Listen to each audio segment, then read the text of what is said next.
Hello everyone, welcome to Oracle Application Express 4.2 training. In this particular course, we're going to learn about Apex. This course will introduce you to Oracle Application Express. It is designed to give candidates practical experience in using this tool for building user applications for the web. What you're going to learn and practice is developing a web application, creating reports, creating forms, managing pages and regions, using and managing shared components in an application, adding pages, processing components, managing database objects, building queries of database objects, administration of Apex workspaces. Partially, administration it itself is a big area, but we're going to cover up few basic things which a developer would be required to know. Loading and unloading data of or application components, and eventually deploying an application. So by this end of this course, you shall be able to use Oracle Apex, developing environment for functional application development for the web as well. You will gain experience in building and deploying applications for the web. Also, you will be able to manage database objects in administration and the Apex environment. What are the prerequisites of this particular course? You should be having a basic knowledge about SQL and PL SQL, which is a must because most of the work what you're going to do and most of the code what you're going to write is into SQL and PL SQL. You would also need to know some bit of HTML. Again, it is not mandatory, but if you have the knowledge about it, it would be great.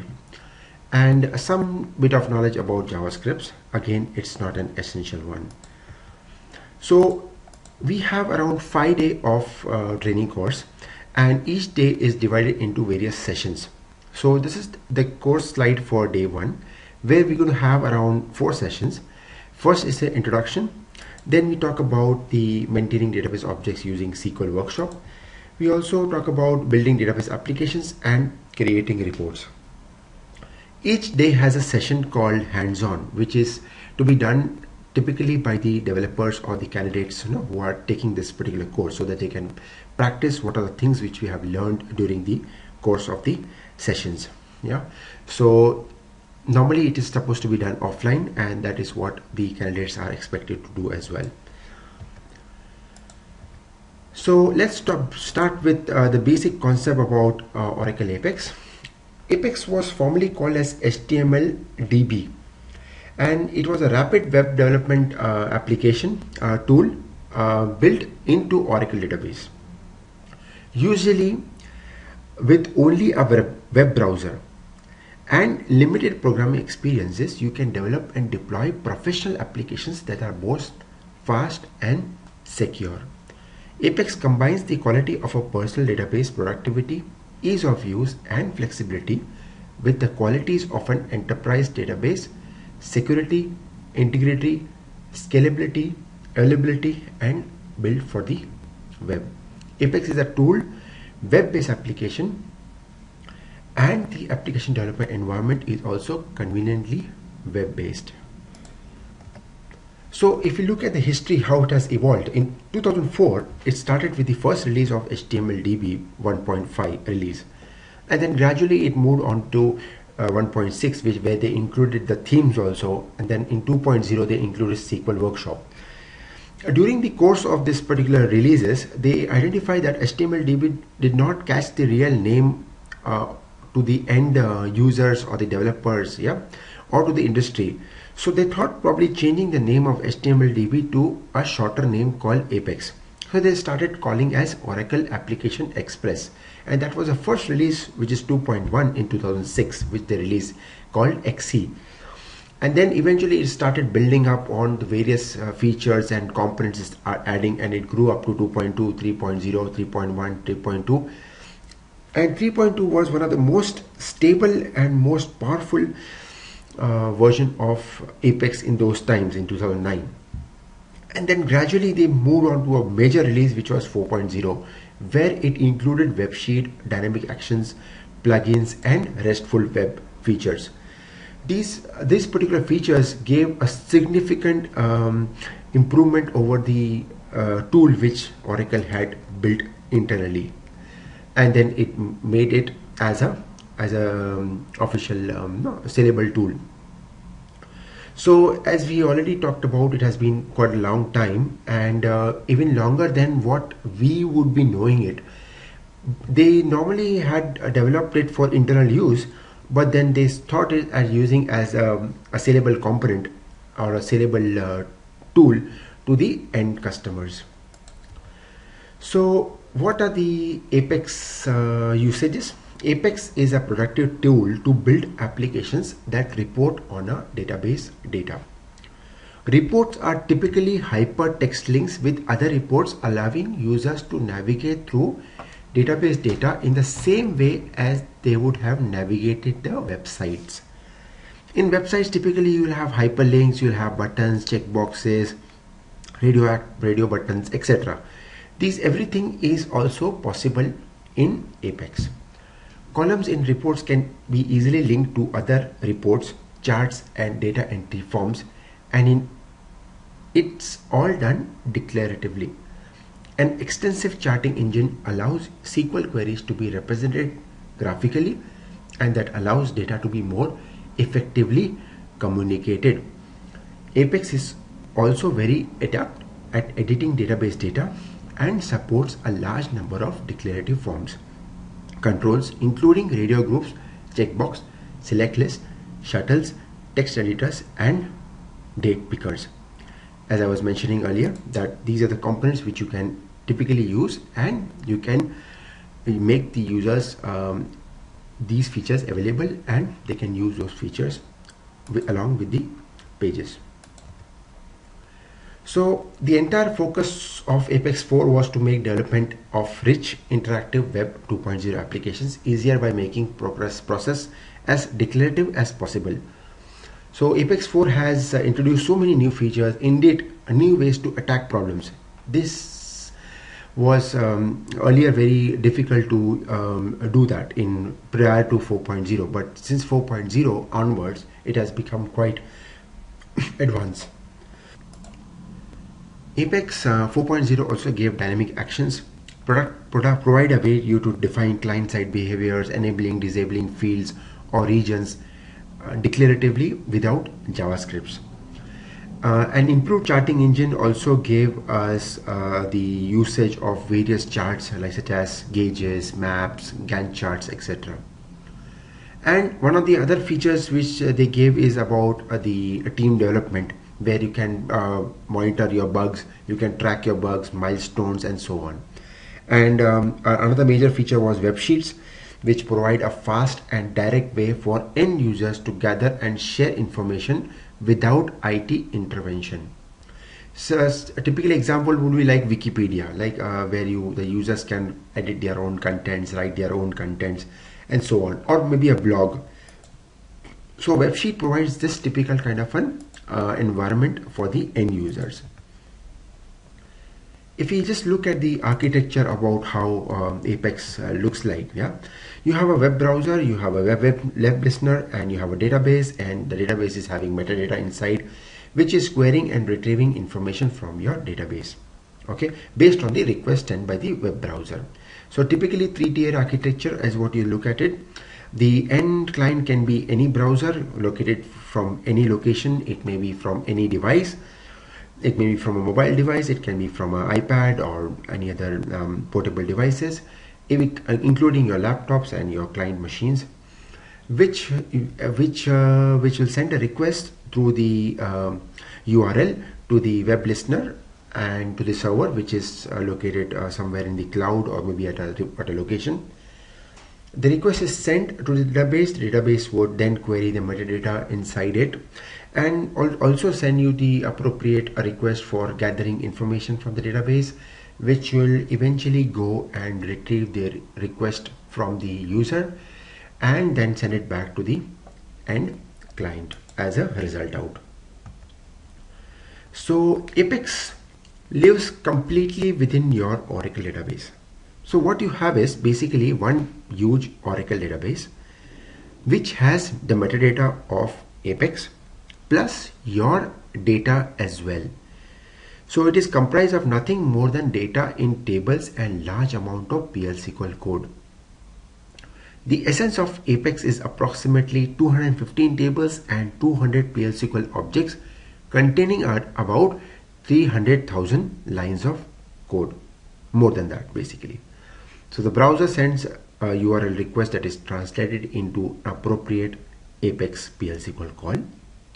After the database processes the PL SQL, the results are relayed back to your browser as HTML. This cycle happens each time you request or submit a page. The application session state is managed in the database tables within Apex. It does not use a dedicated database connection. Very important to remember this. Instead, each request is made through a new database session, consuming minimal CPU resources.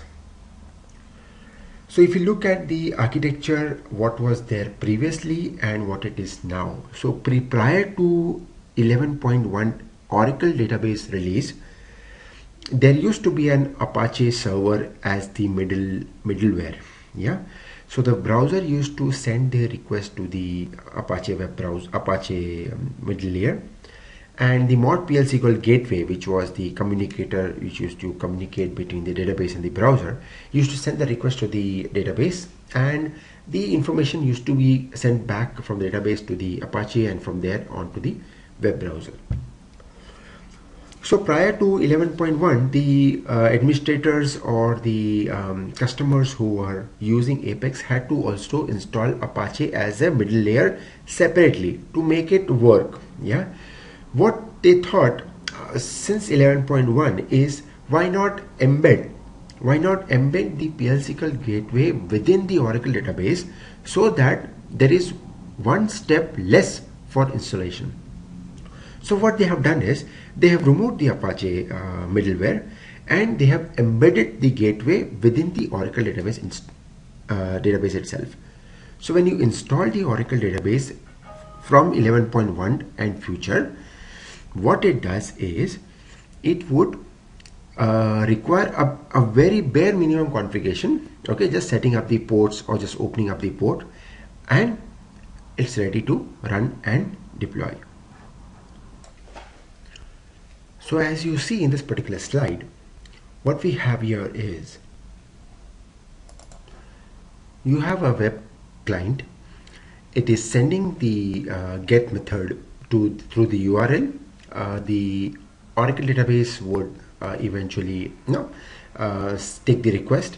It will fetch the metadata, authenticate the and authorize the user session, validate the process, the branch, etc., and then it will eventually go and re-render the process, get the information and relay it back to the browser or the information which the user has requested.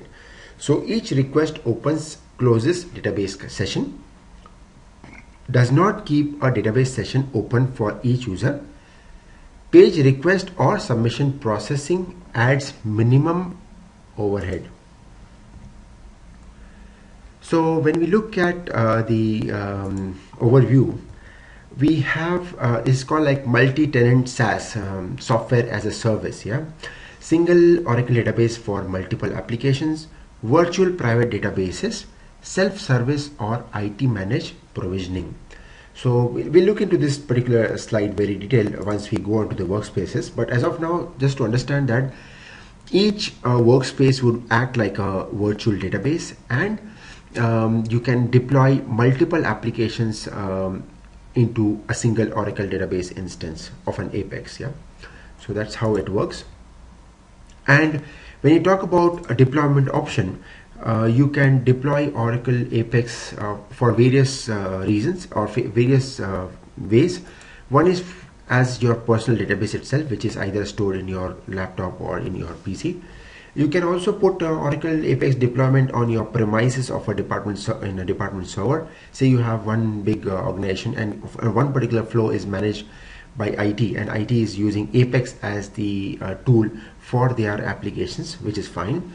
The other way is where you have the Apex deployed for entire data center. You have the entire building which is using Apex as the application for their day-to-day activities, which is deployed at a central location, and everybody in the premises is accessing your information from that database within the data center. And the final way you can deploy is on the cloud or in a hosted environment. The hosted environment can be at a location which is accessible to any user across the globe, or it can be at the cloud where obviously you can access from across the globe.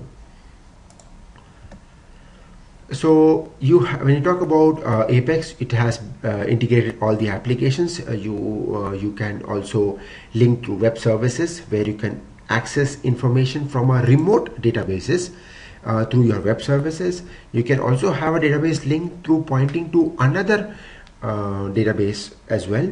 And within the Oracle database, you can also have another DB link which is pointing to a local data source which is stored either in an Excel sheet or a CSV format or text format or whatever it may be.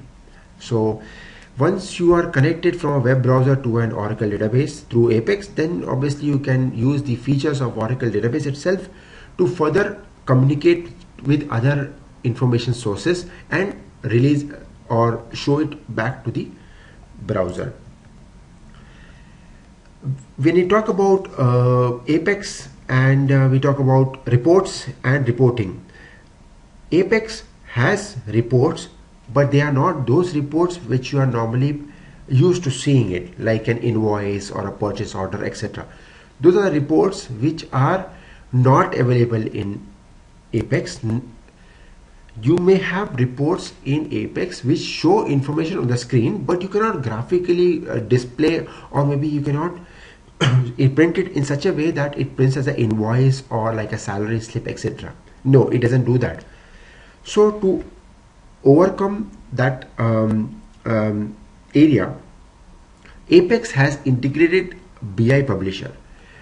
BI Publisher is an Oracle tool itself, which is mainly used for reporting purposes.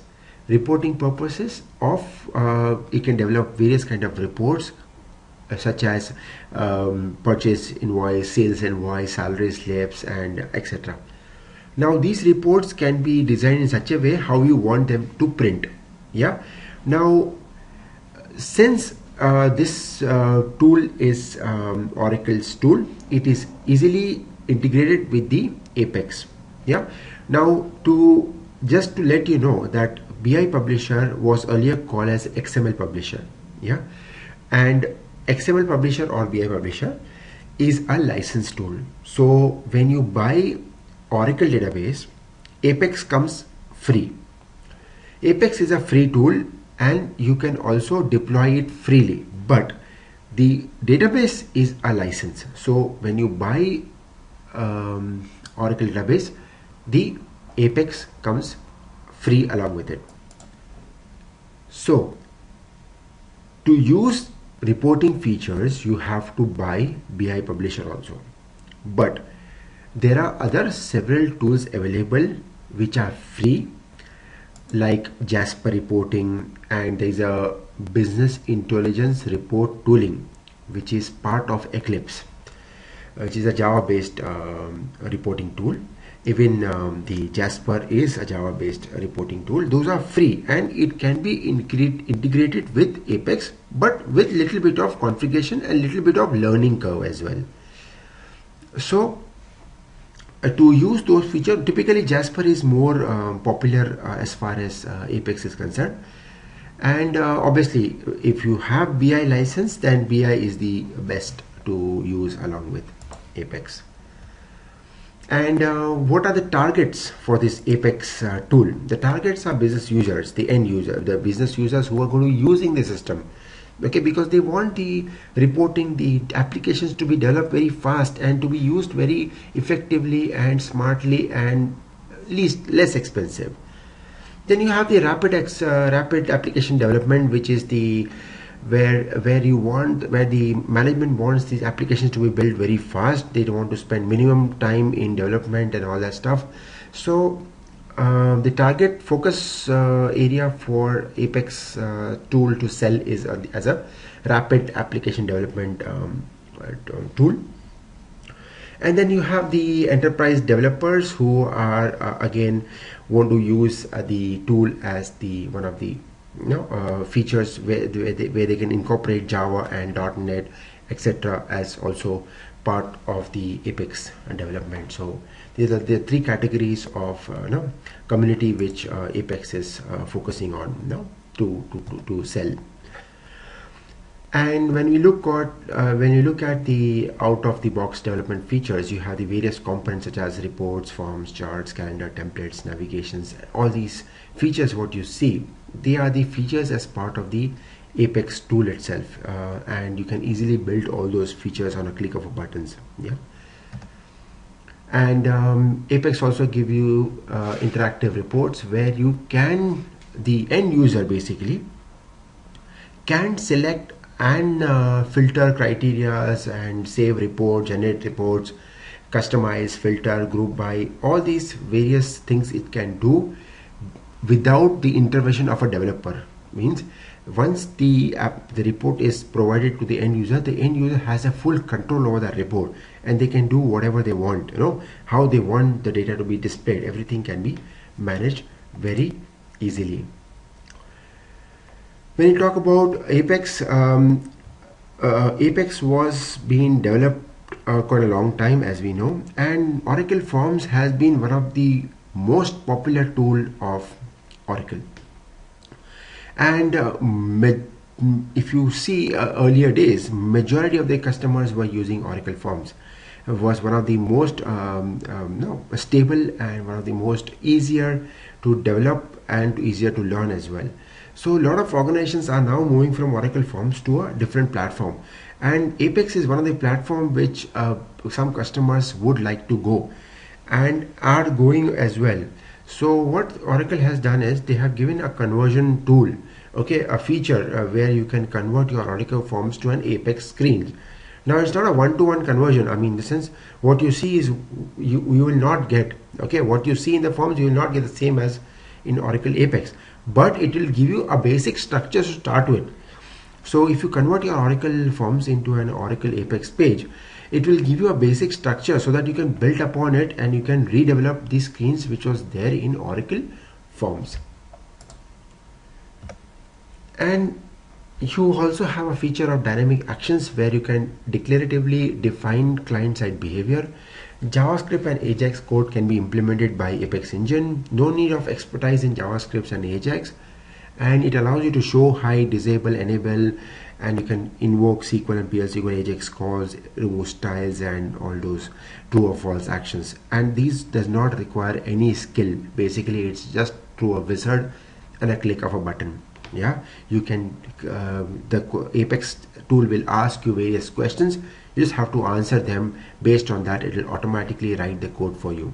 Yeah, and you have various plugins also which you can plug it with your Apex pages which you develop in the application, and those pages can also have those plugins which typically look like a website plugin, such as giving your ratings or writing your phone numbers, associating an address with the Google Maps, and so on. Yeah, so you can all do embedding within the Apex pages.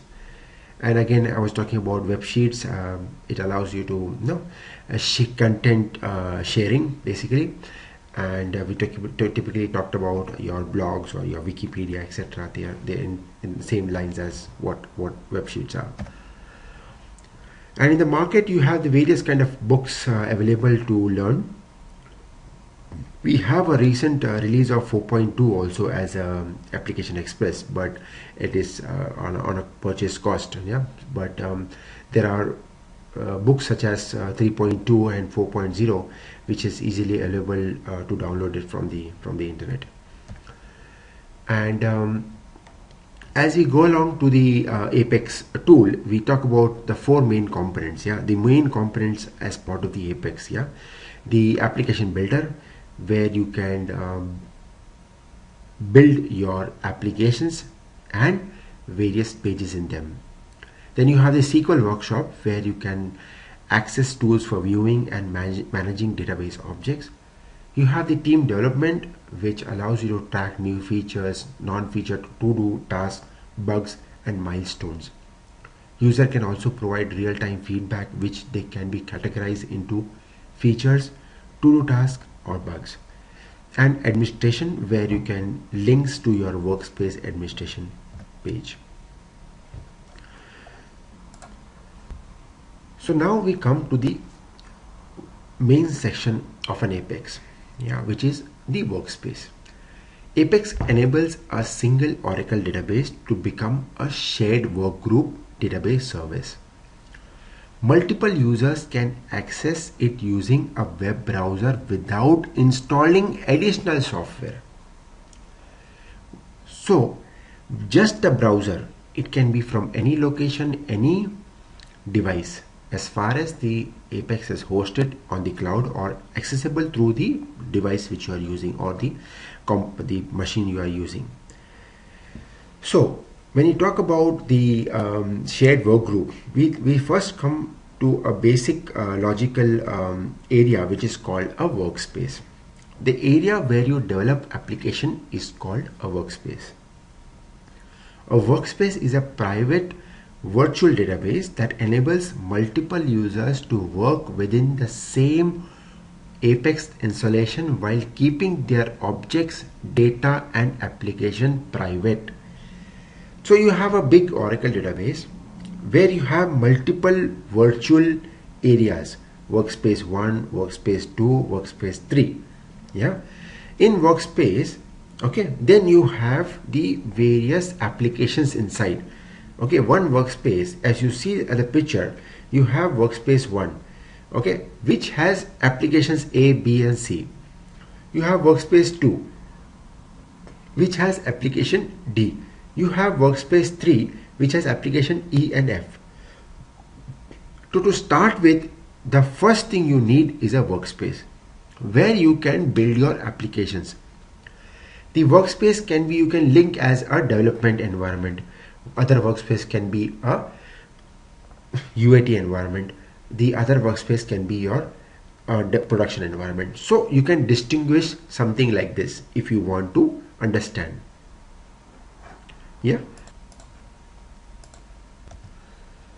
So when setting up an Apex users at a very large organization, you assign roles and privileges to a specific users. The roles within Apex include the following. So there are basically 4 categories of users in Apex. You have the workspace administrators, developers, end users, and the Apex administrators. Now to start with, the Apex administrators are the super users. They manage the entire instance of an Apex. Then you have the workspace administrators who manages their respective workspaces. As I told you, the workspace is the first layer, where you can build your application. So, but on top of that, there has to be a super user who manages the entire workspaces. Like if one database has 4 workspaces, there has to be a super user who manages the 4 workspaces. Then you have the workspace administrators who manages only that workspace. And then you have the developers within that workspace, and you have the end users within that workspace. So basically, as you categorize, the super users stay at the very top. Then you have the workspace administrators within the workspace, and then in that same horizontal line, you have the developers and the end users for that workspace itself. So that's how the categorization of the users are in the Apex. So let's start by creating a workspace. See, the workspace, as I mentioned, is a shared work area within an Apex development environment that has a unique ID and a name. All users in the workspace can access all its application and scripts. So the first thing is to log in as a super user. Now to create a workspace, you need to have a super user credentials. Now when you are installing Apex, at that point of time it will ask you the inputs for the internal administration. So if you are installing privately, you would be already having it. If you are using the organization's environment, then you have to open it from the Oracle Database Administrator. Yeah. So the first thing what we'll do is we'll try to create a workspace. Yeah.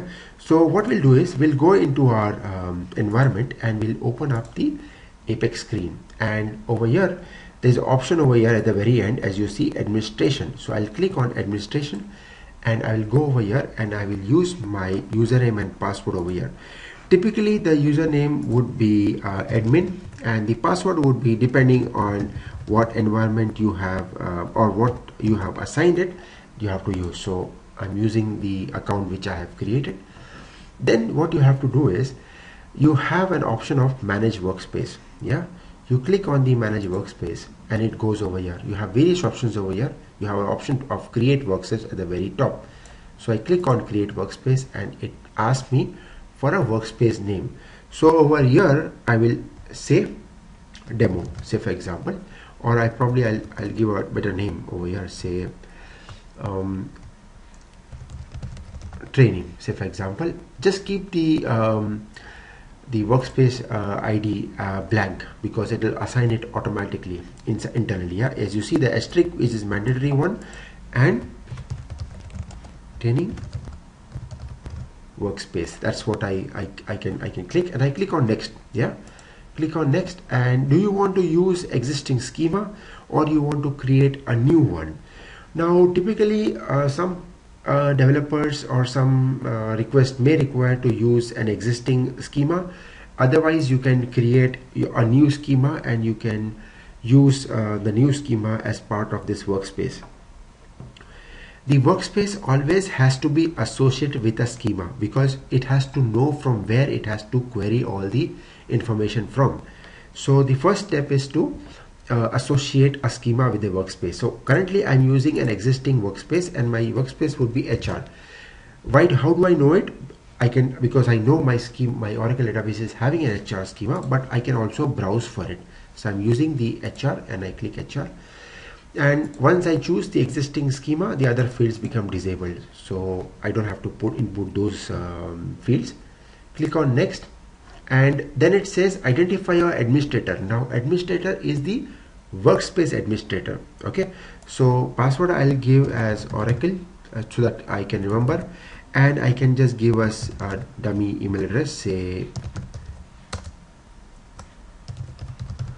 admin at say gmail.com, say for example, just a dummy email address.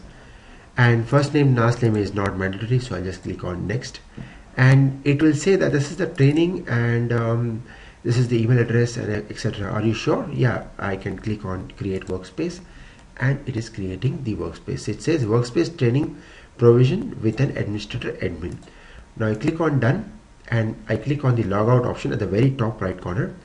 Click on logout, and here it comes to the logout confirmation page. I click on return to login page, back to my workspace. Now over here I will choose as training as my workspace, which workspace I want to log in. Username is admin, which is correct, and password was Oracle. Click on login to Apex, and the first time it will ask me to change the password. I'll choose Oracle as same password, and hopefully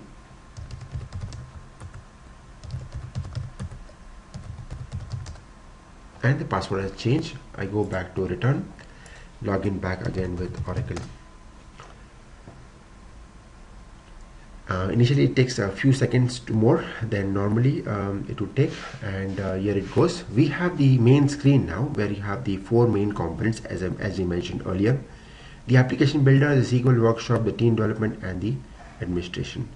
So coming back over here, we have typically explained how to create the workspace. You identify which workspace you want, you give your workspace name, you typically leave the workspace ID blank and you give your workspace description as what you want it to be. You identify the schema. You may reuse your existing schema as we mentioned, and identify your administrator. Give your username, give your password. Typically the username of the workspace would be admin only, so ensure you keep it as admin. You can although give a different name, but typically it's better to give admin. And then your email address, which is a mandatory requirement. And then eventually you would then create your workspace after you are happy with the confirmation or the summary screen as what it shows on the screen right now. If you are happy with it, you will click on create workspace, and then eventually you will be taken back to the login screen where you are allowed to log in with the workspace which you have created, the username and the password. First time it will ask you to change the password, and once you have changed the password, you can re-log in back with the new password. And that is what we see once we log in into Apex in your workspace. Now we are logging into a specific workspace which is associated with one schema, which is HR at this point of stage, and you get the four main components, which is application builder, SQL workshop, team development, and administration.